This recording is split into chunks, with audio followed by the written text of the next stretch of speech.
antes do fim, que aí são tribulação, martírio dos crentes, ódio das nações por causa do nome de Cristo, escândalos, traições uns dos outros, mas também surgimento de falsos profetas que enganariam a muitos, a multiplicação da iniquidade, o esfriamento do amor e a pregação do evangelho em todo o mundo. E por fim, o terceiro grupo de sinais, que são chamados os sinais do fim, que aí começa com o surgimento do abominável da desolação. Depois Jesus também menciona mais uma vez surgimento de falsos cristos e falsos profetas, operando grandes sinais para tentar enganar até mesmo os próprios eleitos. Depois vimos, por último, que o sol, a lua e as estrelas, os poderes dos céus seriam abalados, né? Aconteceriam coisas não somente na terra, mas acima da terra. Esses foram os 10 sinais separados aí nesses 3 grupos. E aí o nosso exercício, como eu estava falando no início, foi de observar, primeiro, né, entender o que são esses sinais, o que eles significam, dentro do que é possível a gente entender. É lógico que há muito mais nuances aqui para a gente entender e que acaba passando despercebido. Mas a gente entendeu isso para também observar o cumprimento desses sinais naquilo que se aplicava. Então Jesus tinha como objetivo apresentar esses sinais como indicações daquilo que ele tinha predito e que está no capítulo, nesse capítulo, no versículo 2. O que Jesus disse como uma profecia do que aconteceria? Ele disse que aquele local onde eles estavam anteriormente, que era o templo, não sobraria pedra sobre pedra. Então Jesus estava, em outras palavras, dizendo que ele estava profetizando que o templo de Jerusalém seria destruído. E, consequentemente, a própria cidade de Jerusalém. Isso aconteceu no ano 70, e o exercício que nós fizemos, depois de entender, dentro do possível, o que significam esses sinais, foi olhar para a história, olhar para a própria Escritura e observar que cada um deles se cumpriu até o ano 70. Feito isso, e nós gastamos um bom tempo, né, porque também a gente foi para o Antigo Testamento, lá no livro de Daniel, quando Jesus se referiu a um dos sinais como o surgimento do abominável da desolação, se apropriando dessa expressão lá em Daniel. Terminado toda essa compreensão no que diz respeito ao que aconteceu no ano 70, agora o nosso exercício é olhar para esses sinais e observar que eles também estão se cumprindo, que esses sinais estão se cumprindo após o ano 70. Então, a partir do ano 70, isso tem acontecido, e inclusive no nosso próprio dia, nos nossos próprios dias, né? Na atualidade, esses sinais também têm se cumprido. O que a gente vai fazer é observar exatamente isso, analisar se eles estão se cumprindo, o que tem se cumprido, em que aspecto que está se cumprindo e em que proporção que está se cumprindo. Para quê? Para que, ainda que a gente não saiba o dia exato que Jesus vai voltar, porque ele mesmo disse isso um pouco à frente, que ninguém saberia, ninguém sabe, nós possamos tomar esses sinais como uma indicação de que talvez Jesus esteja para voltar, e a gente se preparar dentro daquilo que o próprio Jesus orientou o seu público e aquela geração para que também se preparasse em relação a tudo o que estaria relacionado a esses sinais. Por exemplo, se estamos vivendo um tempo de falsos cristos e falsos profetas que têm como objetivo enganar muitos, inclusive os próprios eleitos, nós não podemos viver como se isso não estivesse acontecendo. A gente não pode continuar vivendo achando que isso talvez não possa estar nos afetando, mas é observar, analisar se é um sinal, se nós estamos atentos a esse sinal e o que a gente está fazendo em relação ao que é necessário, seja no que diz respeito ao sinal em si, seja em relação a um possível retorno, uma possível volta de Jesus Cristo, que aí vai implicar no cumprimento de todos esses sinais, inclusive do surgimento do anticristo, né? Nesse sentido, o primeiro sinal aqui, que está no versículo de número 5, do capítulo 24, fala sobre o que aí? Qual é o primeiro sinal que Jesus mencionou?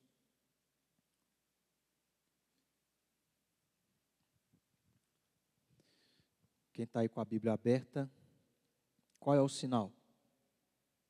Versículo 5.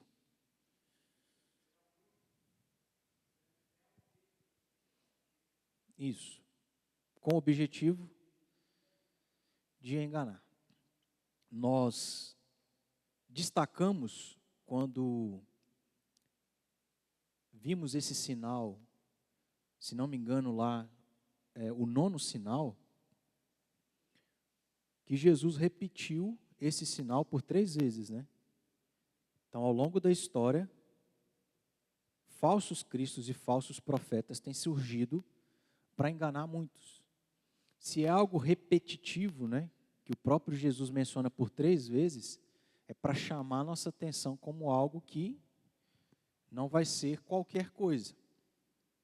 E eu estou dizendo isso para a gente pensar nos dias de hoje como que tem sido isso. Se nós estamos vivendo um tempo onde esse sinal está se cumprindo, onde esse sinal está acontecendo ou não. Então, parte daí. O que os irmãos acham? O versículo 5, o versículo 11 e o versículo 23 a 28, Jesus falou sobre isso. Surgimento de falsos cristos, falsos profetas, operando grandes sinais para tentar enganar muitos, inclusive os próprios eleitos. A pergunta que eu faço para os irmãos, que Deus tem concedido vida nesse século, nesse ano de 2023. O que os irmãos acham? Que esse é um sinal que está se cumprindo ou não? Estamos vivendo dias onde esse sinal está acontecendo ou não?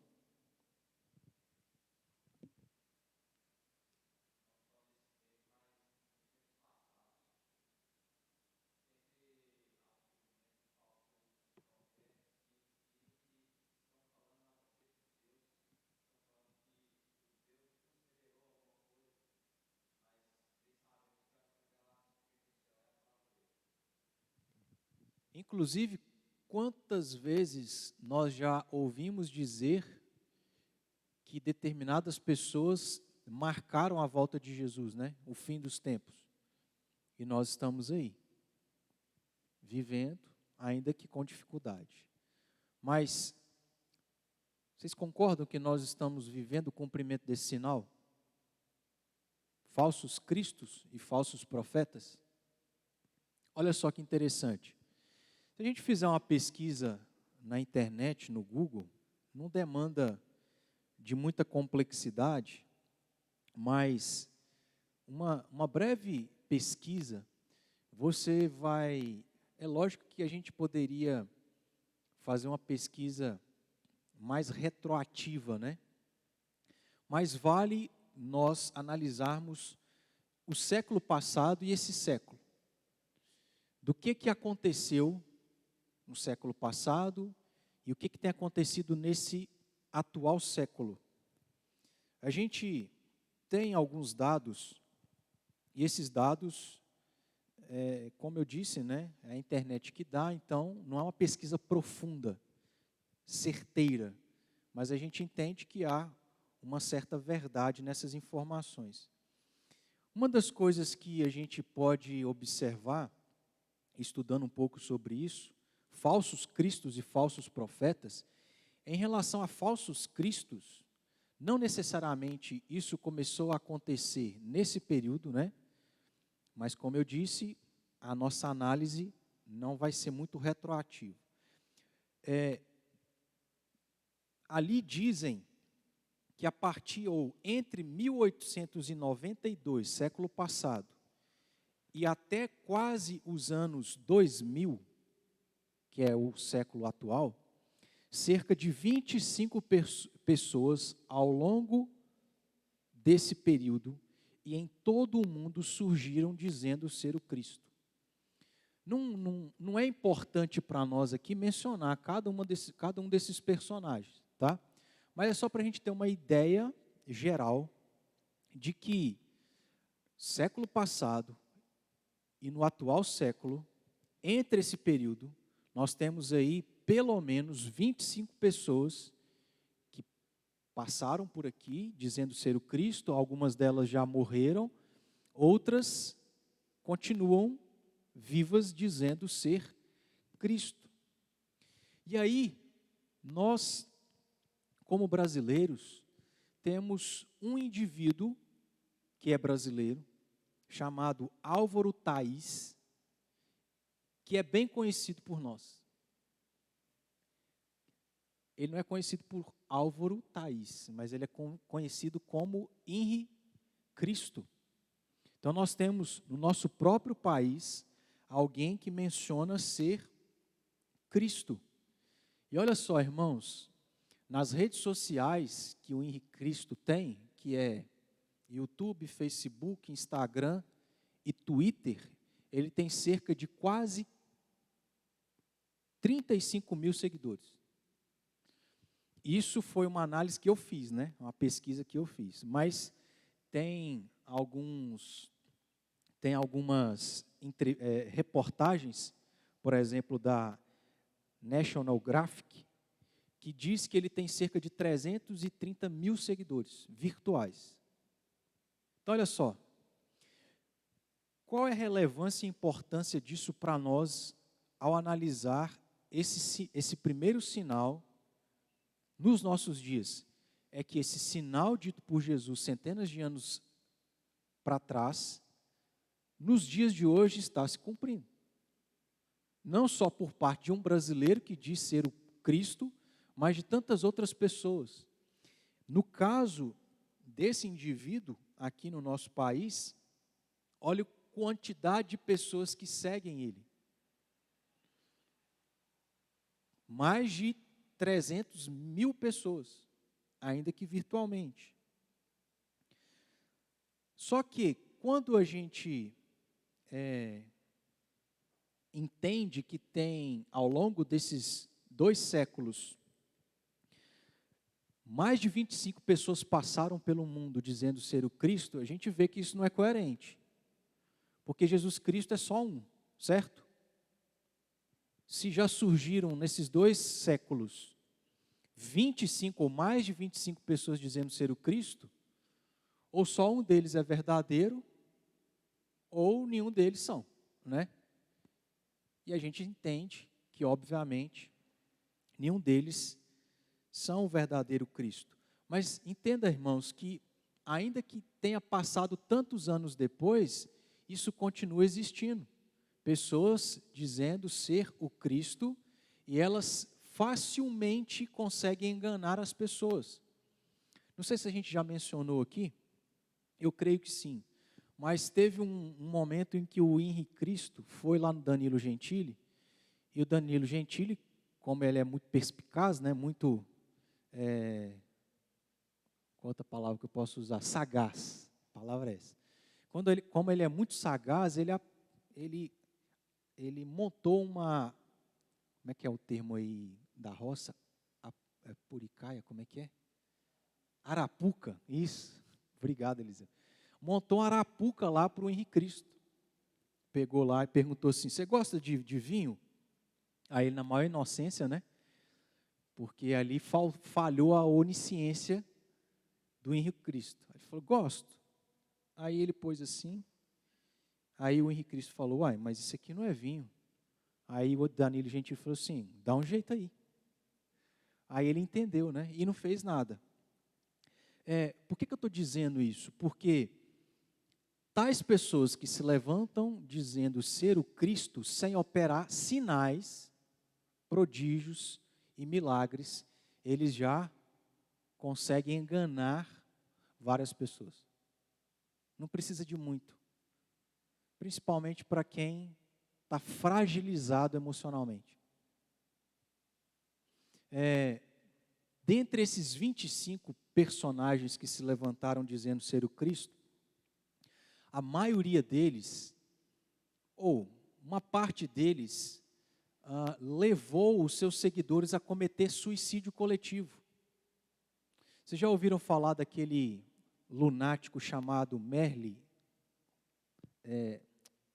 Não é Merlin Manson, Merlin Manson é o cantor. Mas, não sei se é Jason Manson. Inclusive, teve um filme, pouco tempo atrás, feito, que menciona esse indivíduo. Ele se dizia ser o Cristo. E ele ali conseguia angariar uma série de seguidores. E ele cometeu assassinato e muitos tiraram a própria vida por seguir pessoas como esse indivíduo. Charles Manson, isso. Nos dias de hoje, nós já vemos isso acontecendo. Pessoas dizendo ser o Cristo. Ao mesmo tempo, né, o que é totalmente incoerente e não faz sentido. Mas Jesus também mencionou sobre os falsos profetas. E aí, o que nós temos hoje? Seitas com templos enormes, com milhões de membros e com seus pastores, apóstolos, bispos pregando outro evangelho, não o verdadeiro evangelho, não uma fidelidade ao ensino bíblico, mas um evangelho deturpado, aonde as pessoas ali são o centro, aonde Cristo Jesus não é a coisa mais importante, e etc. Então, no nosso próprio país, nós temos quantas denominações, quantas igrejas, que na verdade não são igrejas, são seitas, quantas que têm tantos membros liderados por esses indivíduos que nos dias de hoje podem ser chamados de falsos profetas. Olha só, irmãos, no nosso país aqui, dentre essas denominações que existem, que não tem a única fonte de autoridade, a Bíblia, mas outras coisas, inclusive esses próprios líderes, essas igrejas que não têm a pessoa de Cristo como centro, mas do próprio líder, essas igrejas que não têm a salvação como graça, mas obra, por quê?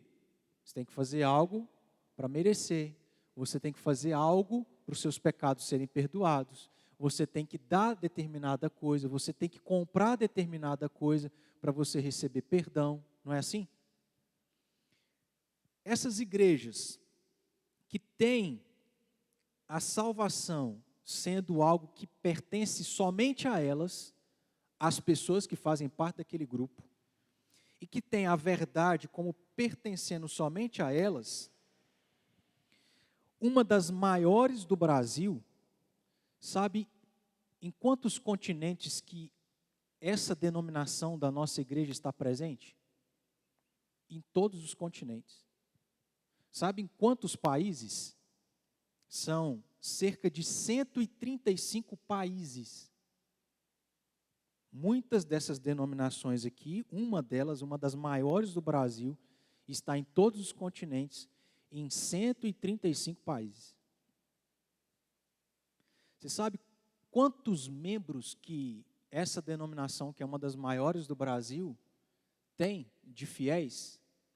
Mais de 10 milhões de fiéis. Meus irmãos, prestem atenção nisso. Essas igrejas não são verdadeiras igrejas. Esses líderes não são verdadeiros líderes, são falsos profetas. Por que que a gente pode afirmar isso?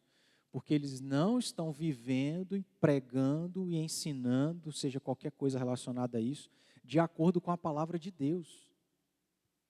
Ainda que eles não digam que são o próprio Cristo, eles se fazem como tal. E aí, tais pessoas têm uma série de seguidores, 10 milhões de seguidores. Uma igreja que é composta de 10 milhões de pessoas ao redor do mundo, com um patrimônio, sabe de quanto? 2 bilhões de reais.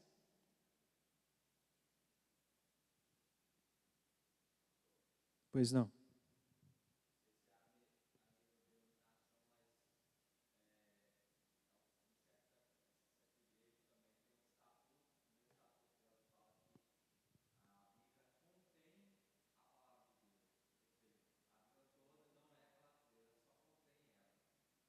Ou seja,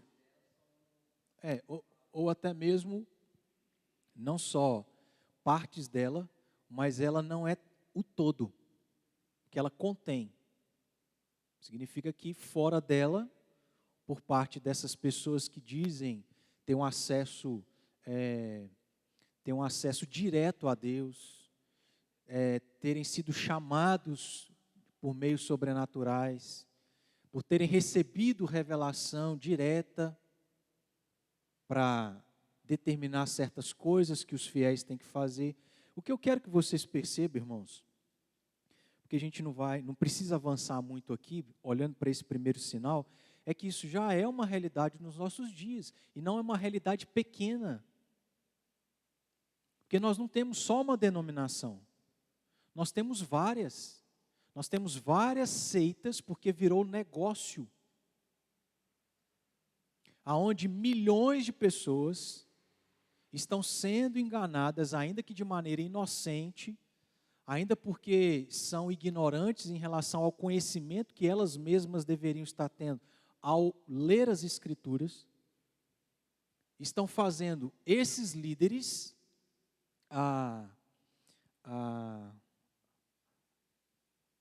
como que eu posso dizer aqui? Fazendo desses líderes a palavra final, e não a Escritura. É o que eu costumo brincar com os irmãos aqui na igreja.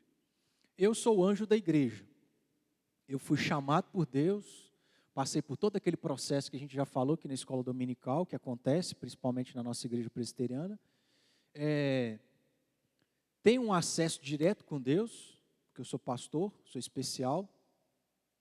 E aí eu chego para a igreja e digo, meus irmãos, Deus me revelou que nós podemos adulterar. Inclusive, você mulher, desculpe aqui o que eu vou exemplificar, mas você mulher que está com algum problema, isso é por causa de pecado. Então você precisa ser aconselhada pelo pastor, e aí você, a maneira de ser purificada é tendo uma relação com esse pastor. Você sabia que isso acontece, irmãos? Por mais que choque a gente, isso acontece. Por quê? Essas pessoas são falsos profetas, dizendo receber coisas diretamente da parte de Deus, uma revelação espiritual, divina, sobrenatural. E essas pessoas usam esse tipo de argumento para as pessoas serem induzidas a falar ou a fazer aquilo que é do interesse dessas pessoas. O que isso significa? Engano. Pessoas sendo enganadas, que foi o que Jesus por 3 vezes disse.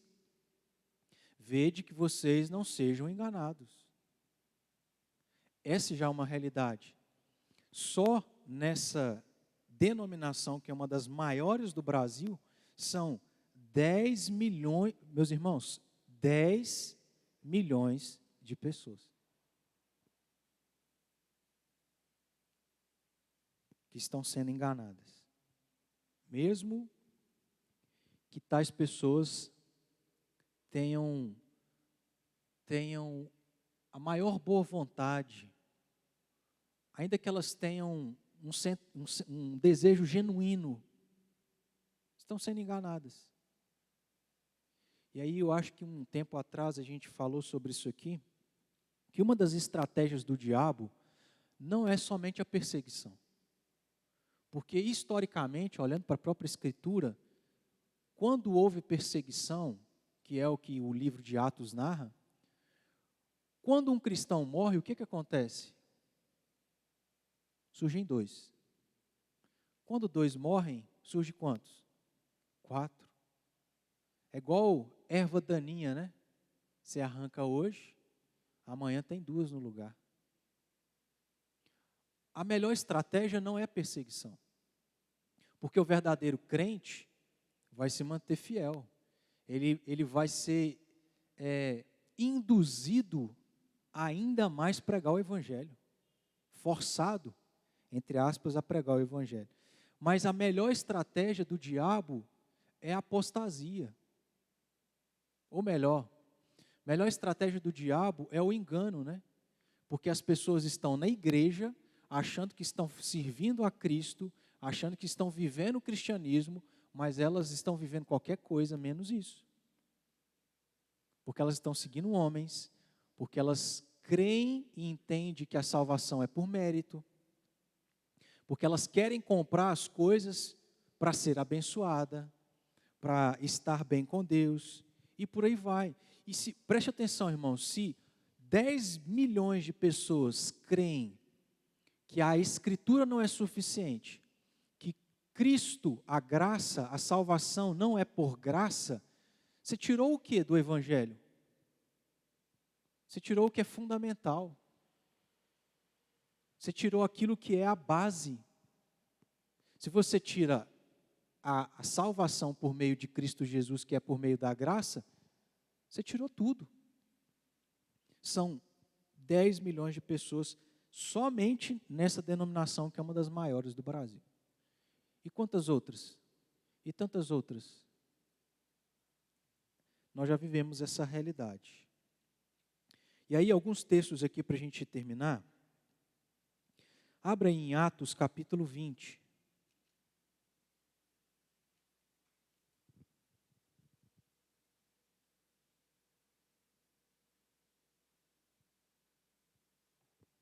Versículos 29 e 30.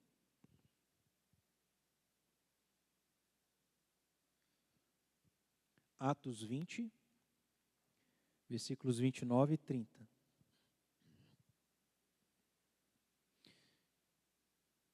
Esse texto fala sobre aquilo que já estava sendo predito do que aconteceria nas igrejas naqueles dias.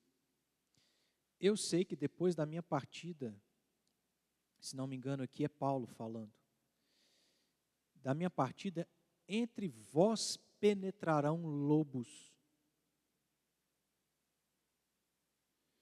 vorazes, que não pouparão o rebanho.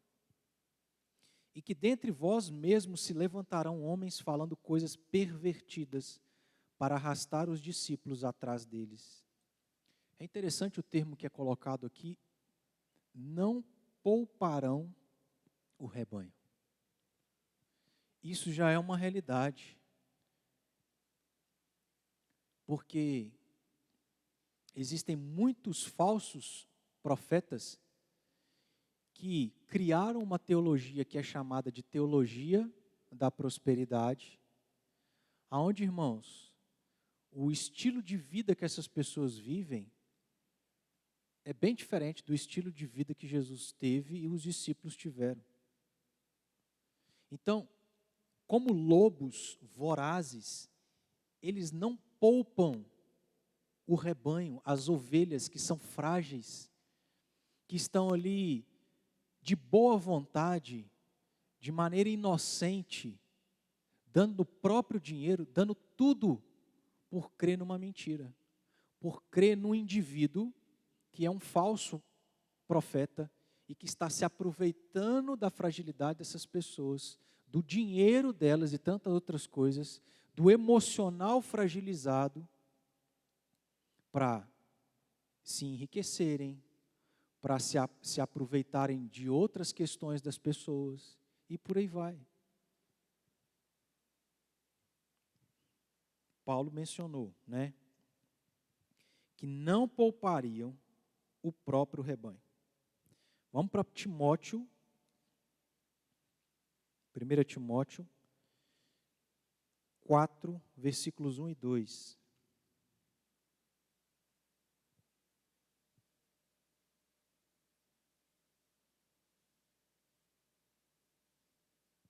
Primeira Timóteo 4, versículos 1 e 2. Ora, o Espírito afirma expressamente, qual a ideia aqui? A gente poderia dizer sim, é de fato isso aqui. O que vai ser dito é para entender e compreender que é isso aqui mesmo, é verdade.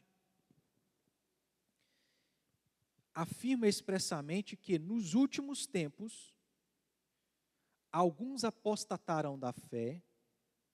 Então, quantas pessoas dentro da igreja não estão mais na igreja, abandonaram a fé? Vivem sem crer em Cristo, vivem um cristianismo que na prática não existe, só diz ser cristão, mas na prática nada mostra que ele é um verdadeiro cristão.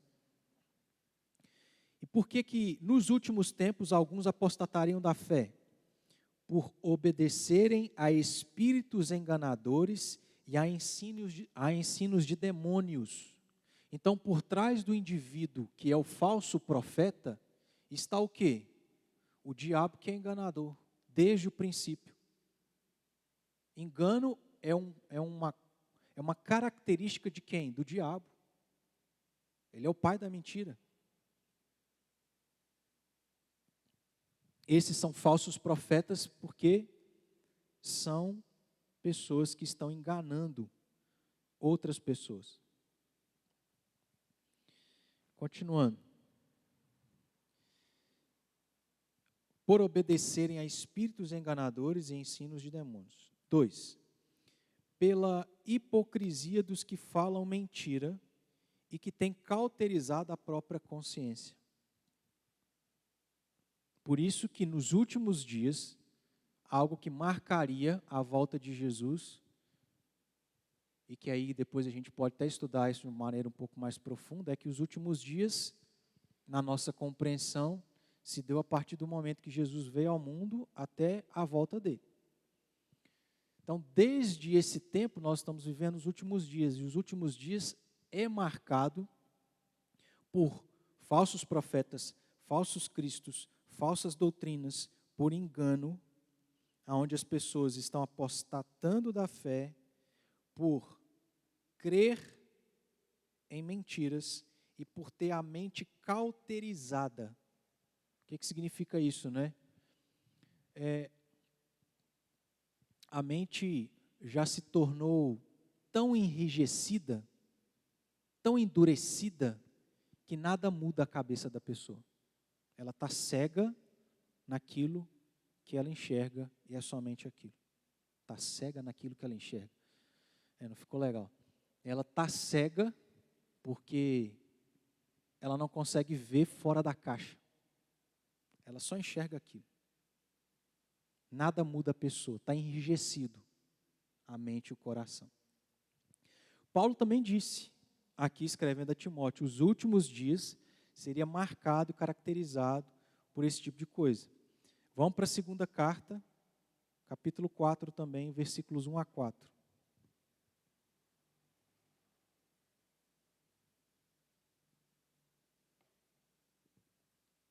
Segunda Timóteo 4, 1 a 4. Conjuro-te perante Deus e Cristo Jesus, que há de julgar vivos e mortos, pela sua manifestação e pelo seu reino. Prega a palavra, insta, quer seja oportuno, quer não, corrige, repreende, exorta com toda longanimidade e doutrina. Pois haverá tempo em que não suportarão a sã doutrina. Em outras palavras, Paulo está dizendo, haverá tempo em que as pessoas só vão querer ouvir a falsa doutrina. Meus irmãos, as pessoas hoje buscam um evangelho que fala sobre pecado ou um evangelho que massageia o ego? As pessoas buscam hoje um evangelho que fala de negar a si mesmo, de amar o próximo e usar os seus recursos para beneficiar o próximo, ou as pessoas buscam um evangelho aonde é um evangelho que prega sobre prosperidade, sobre enriquecer, sobre uma vida aonde o caminho é largo. O que as pessoas nos dias de hoje estão buscando?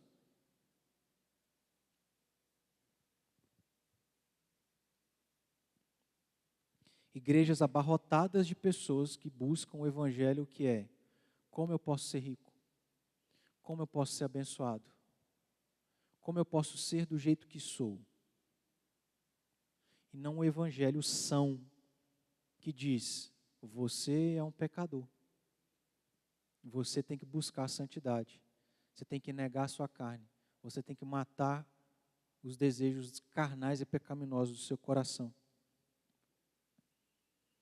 Haverá tempo que não suportarão a sã doutrina. Pelo contrário, cercar-se-ão de mestres, olha aí, segundo as suas próprias cobiças.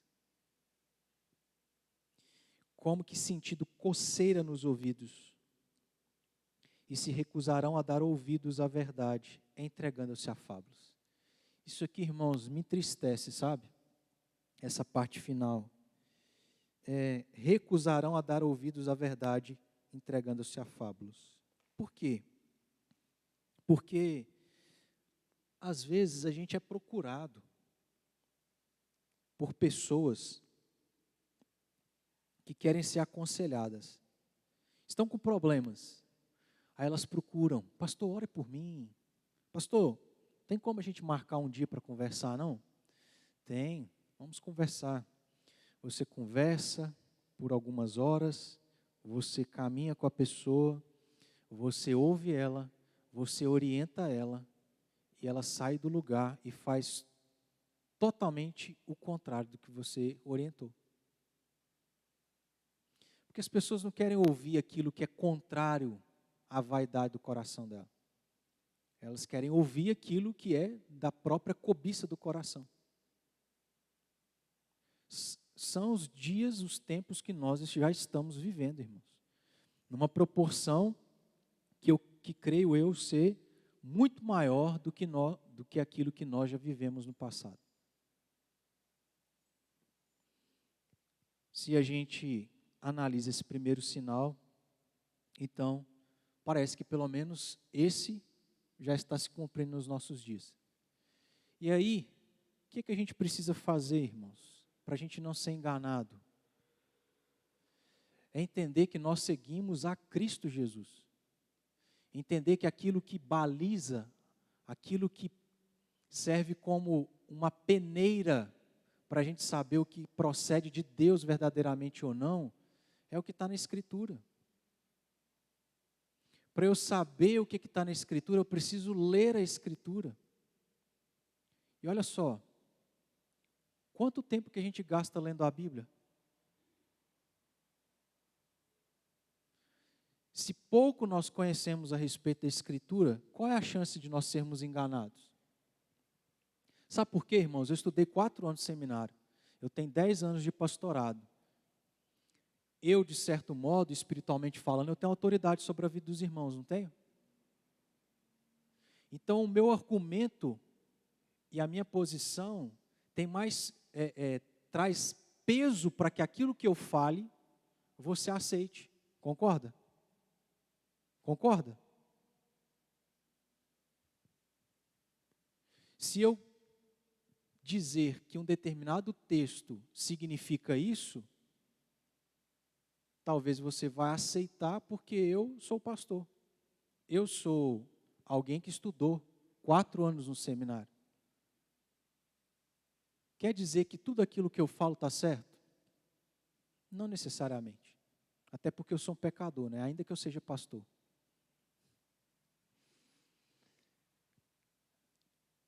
Irmãos, qual é a nossa prática de leitura bíblica nos dias de hoje?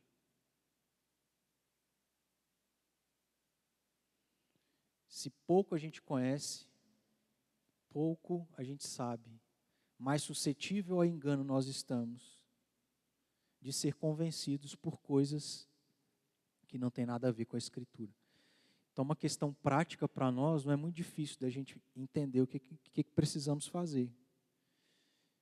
É ter a Escritura como a nossa regra de fé e prática. E uma coisa que eu já falei aqui, se nós vivermos os fins dos tempos, você acha que nós vamos ter a Bíblia para poder carregar e ter acesso? O que a gente vai saber sobre a Escritura? É só aquilo que a gente guardou na mente, que às vezes falha, né, Dodô? Está entendendo quanto que é sério, irmãos? É muito fácil da gente ser enganado. Que a gente possa olhar para Cristo e ter a Escritura como suficiente para a nossa vida. De maneira que no dia que, por exemplo, for a vontade de Deus que eu vá para outra igreja, eu não vou precisar de ter ninguém me seguindo. Independentemente de como que foi a forma que aconteceu. Porque eu sou Erickson, sou um ser humano. Mas quem é o líder maior da igreja é Cristo Jesus, que é quem nós temos que seguir. Que a gente, então, ao analisar esse sinal, perceba que talvez ele está se cumprindo, e se cumprindo, o que nós estamos fazendo para a gente não cair no que Jesus recomendou. Olha, chamou atenção, vede que não sejais enganados, não se deixem enganar. Para não ser enganado, eu tenho que ter clareza e certeza de qual que é a vontade de Deus para a minha vida. Exemplo, só um exemplo aqui para a gente encerrar, né? Para nós, irmãos, está claro qual é a vontade de Deus para o casamento, não está? Qual é a vontade de Deus para nós no casamento? São 3. Que o casamento é monogâmico. O que significa isso? É só para você ter um esposo e uma esposa. O casamento é heterossexual. O que significa isso? Entre homem e mulher. E que o casamento é para a vida toda, é um compromisso, é um pacto, uma aliança para a vida toda, não é para ser quebrado. Para nós isso está claro, não está? Você tem plena certeza disso. É nesse sentido que, baseados e amparados na Escritura, está claro. Ninguém vai te convencer do contrário. Ninguém vai se levantar e ter a audácia de tentar te convencer de uma coisa que, por você estudar e entender, está claro. O problema é que nós estamos falando de uma coisa que é muito forte, mas nem tudo está muito forte nos dias de hoje. Tem umas coisas que estão enfraquecendo, que as pessoas da igreja vão pensar, será que não é assim? Será que de fato a gente não tem que ceder nesse sentido? Então é isso, né? Que Deus nos ajude a não ser enganados, lendo e estudando a palavra de Deus enquanto a gente tem. Alguém quer fazer um comentário? Ou ficou alguma dúvida? Está claro então que o primeiro sinal, estamos vivendo ele? Infelizmente, né? Vamos orar? Vamos colocar de pé? Para a gente encerrar. Eliane, ore para nós, por favor.